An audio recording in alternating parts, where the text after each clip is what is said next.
Sotoy, pasca berstatus ASN, KPK langsung pajang foto presiden. Sebelum kita lanjut, jangan lupa subscribe dan nyalakan lonceng agar mendapat informasi yang terbaru. Pantas saja KPK sebagai lembaga anti rasuah selalu bermain drama, tebang pilih kasus dan bersikap anti pemerintah. Rupanya benih-benih pengkhianatan seperti Veronica Koman sejak lama merasuki lembaga ini. Usut punya usut sejak si tua Abdullahi Hamahuwa menjadi penasihat di sana, telah terjadi pergeseran ideologi ke arah radikalis. Buktinya ternyata masih banyak pegawai KPK yang tak tulus tes wawasan kebangsaan. Tak hanya itu, ternyata selama ini mereka tak mau mengakui Jokowi dan Ma'ruf Amin sebagai presiden dan wakil presiden. Hal ini menjadi bahan pemberitaan salah satu media mainstream bahwa pasca ditetapkan status menjadi ASN, saat itu pula KPK buru-buru insaf. Seperti dilansir detik.com, KPK menyampaikan hasil asesmen tes wawasan kebangsaan pegawai KPK untuk alih status sebagai aparatur sipil negara atau ASN. Ada yang berbeda dalam pengumuman itu. Tanpa hadir Ketua KPK Firly Bahuri ditemani Wakil Ketua KPK Nurul Gufron. Selain itu, ada anggota Dewan Pengawas atau Dewas KPK Indrianto Seno Aji dan Sekjen KPK Cahya Harefa. Pada sore hari ini, meskipun dalam keadaan kita sangat paham bahwa negara kita memiliki beban yang sangat besar, banyak honorer yang belum diangkat menjadi ASN, KPK diberi kesempatan untuk beralih menjadi ASN. Untuk itu kami menyampaikan terima kasih kepada pemerintah yang telah memberikan peluang dan kesempatan kepada insan KPK. Ucap Firly dalam konferensi pers di KPK, Jalan Kuningan Persada, Jakarta Selatan, Rabu 5 Mei 2021. Namun ada yang berbeda dalam konferensi pers itu. Terlihat di bagian latar belakang yang biasanya hanya tercantum logo KPK terdapat foto Presiden Joko Widodo atau Jokowi dan Wakil Presiden Ma'ruf Amin. Selain itu, ada pula bendera merah putih. Hal ini termasuk hal baru di KPK. Sebelumnya, tidak ada foto presiden atau wakil presiden di latar belakang saat konferensi pers KPK. Entah apalagi tanggapan para pembela KPK soal lenyapnya foto kepala negara di lembaga anti rasuah selama ini. Sudah hidup di gaji negara, masih memungkiri keberadaan kepala negara. Mungkin mereka merasa kedudukannya di atas kepala negara, harusnya dengan kewenangan tinggi sekalipun tetap harus menghormati presiden dan wakilnya. Ini juga dimaksudkan agar KPK tetap menjadi aset bangsa Indonesia di bawah kepala negara yang sah. Memasang foto presiden berarti menghargai pimpinan tertinggi negara ini yang dipilih oleh mayoritas rakyat. Kalau kedutaan Indonesia yang berada di luar negeri saja masih memasang foto presiden, kenapa KPK yang di Jakarta malah tak mau mengakui kepala negara? Ini juga berarti KPK tak menghargai presiden sebagai salah satu lembaga negara. Maka tak salah kalau nilai tes kebangsaan mereka jeblok. Akhirnya atas berkat rahmat Tuhan, aib mereka mulai terbuka di bulan yang suci ini. Ini juga sekaligus menjawab kenapa KPK selalu bermain playing victim dan suka tebang pilih kasus. Lihat saja teman-teman mereka yang di media dan di balai kota garang membela. Si mantan jubir mengatakan yang perlu tes kebangsaan harusnya koruptor bukan pemburu. Sedang Bambang Wijayanto menuduh tes ini sebagai upaya pelemahan KPK. Padahal dari ribuan yang tak lolos cuma 74. Coba kalau Novel Baswedan lulus, pasti tak akan ada drama playing victim sebesar ini. Ini cuma-cuma gara-gara seorang Novel yang menjadi idola kaum pecunda. Akhirnya kita semua sadar orang macam apa Novel ini. Awalnya kita semua tertipu termasuk presiden. Drama penyiraman air keras yang dibesarkan untuk menyerang pemerintah kini berbalik arah. Justru Novel sendiri yang kini merasakan karma dianggap pengkhianat bangsa. Semua media dan masyarakat kini tahu kalau dia tak lulus tes kebangsaan alias jiwa NKRI-nya dipertanyakan. Jadi sudah sewajarnya jika ia cepat dinonaktifkan. Semoga saja nantinya Abah segera diciduk KPK pasca sepupunya dinonaktifkan. Kita harap ada regulasi yang mengatur kalau ada pegawai tak lulus bisa dipensiunkan dini. Toh negara ini tak butuh pahlawan kesiangan yang garang dengan orang yang dibenci, tapi menutupi korupsi saudara sendiri. Kita yakin dengan runtuhnya kekuasaan Novel, belum terlambat untuk LPK berbenah diri dan semakin berkualitas ke depannya. Tak ada lagi novel, Nabi Musa imitasi dan corong buzzer Tempo plus Najwa Shihab yang menjadikan nama KPK untuk menyerang pemerintah. Begitulah kura-kura.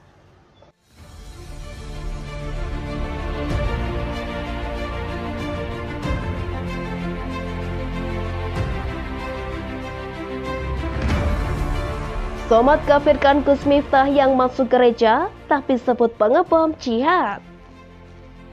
Sebelum kita lanjut, jangan lupa subscribe dan nyalakan lonceng agar mendapat informasi yang terbaru. Abdul Somad mengharamkan seorang muslim masuk ke dalam gereja bahkan ke dalam rumah ibadah agama lain. Salah satunya seperti yang dilakukan oleh Gus Miftah. Dia mengatakan bahwa masuk ke rumah ibadat orang lain adalah haram. Ia mengulangi kata haram beberapa kali dalam kalimatnya. Haram hukumnya masuk ke rumah ibadah orang lain. Haram, karena Nabi tak mau masuk ke dalam tempat kalau di dalam tempat itu ada berhala.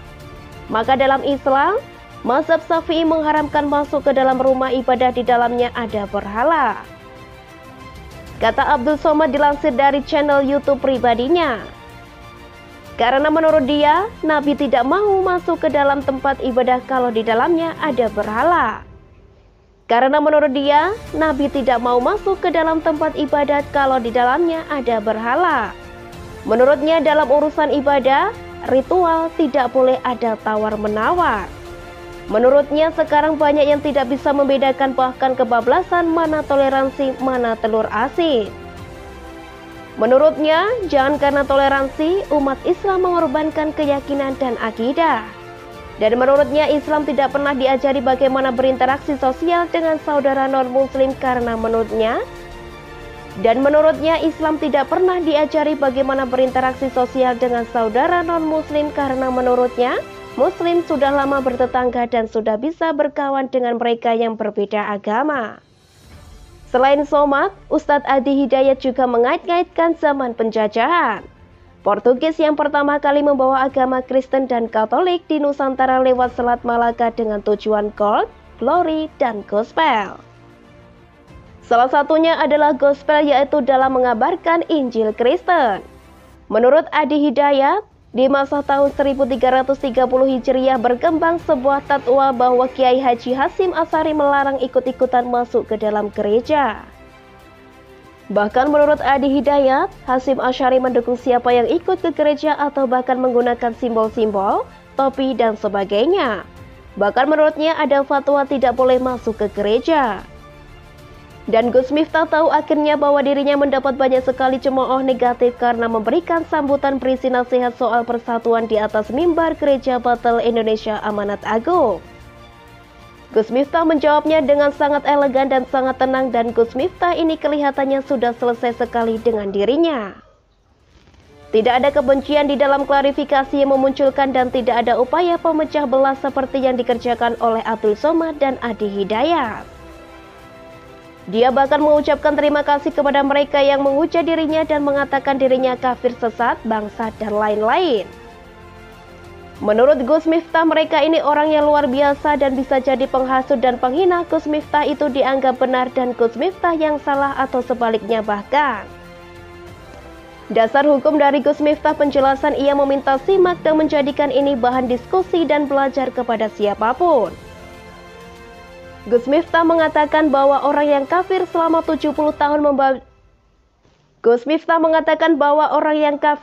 70 tahun membaca tahlil dan syahadat sekali saja terbakar kekafirannya. Alhamdulillah Gus Miftah masih tahlilan setiap hari. Orang yang niat belajar dimanapun bisa dapat pelajaran, tapi orang yang tidak punya pelajar tidak akan mendapat pelajaran menurutnya. Dan saya cukup pakai apa yang dikatakan Gus Miftah ini benar dan justru membakar keimanan dari Abdul Somad dan Adi Hidayat.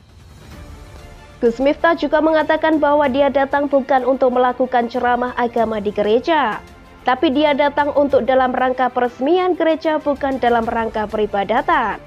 Tidak berperan seperti Anies Baswedan yang memberikan ceramah saat acara Natal di gereja.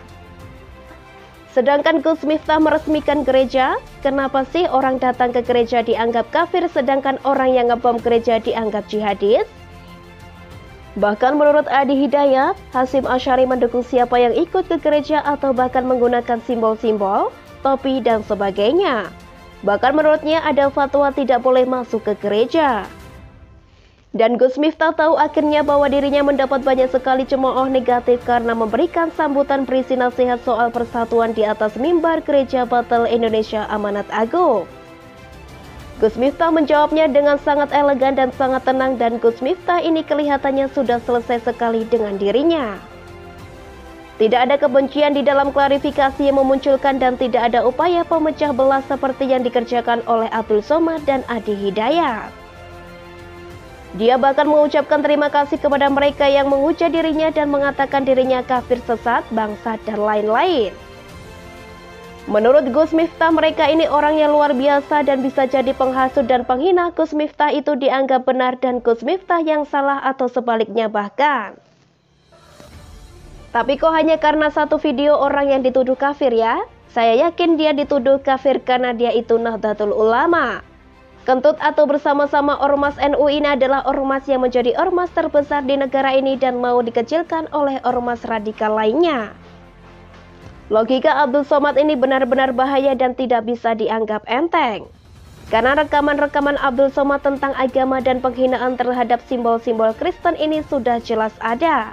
Kalau mau dikata, Abdul Somad ini mirip seperti Joseph Paul. Selain itu, anggap ngebom itu bentuk jihad. Lah, sama-sama tukang hina. Terima kasih Gus Miftah, Anda sudah memberikan orasi kebangsaan yang luar biasa. Membela Anda bukan karena saya orang Kristen, namun karena saya orang Indonesia yang memang melihat adanya persatuan dan kesatuan yang sedang dihancurkan oleh orang-orang macam Abdul Somad dan pendukungnya yang pembela Anies Wedan. Membela Anda bukan karena saya orang Kristen, namun karena saya orang Indonesia yang memang melihat adanya persatuan dan kesatuan yang sedang dihancurkan oleh orang-orang macam Abdul Somad dan pendukungnya yang pembela Anies Baswedan. Entah dia pura-pura bodoh atau pura-pura tuli terhadap Anies Baswedan yang pernah mungkin lebih sering datang ke gereja ketimbang Gus Miftah. Saya justru kelihatannya curiga apa yang dikerjakan oleh Gus Miftah ini sia-sia dengan memualafkan ratusan orang, sedangkan Abdul Somad, Anies Baswedan, Rizik dan kawan-kawan dengan sikapnya dan tingkah lakunya membuat ribuan orang menjadi murtad. Jangan-jangan. Saya justru kelihatan curiga apa yang dikerjakan oleh Gus Miftah ini sia-sia dengan memualafkan ratusan orang, sedangkan Abdul Somad, Anies Baswedan, Rizik dan kawan-kawan dengan sikapnya dan tingkah lakunya membuat ribuan orang menjadi murtad. Jangan-jangan. Kasihan Gus Miftah, ratusan mualaf karena upayanya, tapi bisa jadi ribuan jadi murtad karena orang macam Abdul Somad, Rizik dan Anies. Kalau kalian gak kuat masuk gereja, ya gak usah. Kalau yang kuat imannya bisa masuk gereja, gak usah dikafir-kafirin juga. Mending orang yang masuk gereja itu semacam Gus Miftah, menebarkan kedamaian, daripada yang masuk gereja itu teroris, kemudian ngebom diri melukai sesama. Mending mana tuh? Malah yang ngebom kamu bilang jihadis, teroris itu. Begitulah, kasihan-kasihan.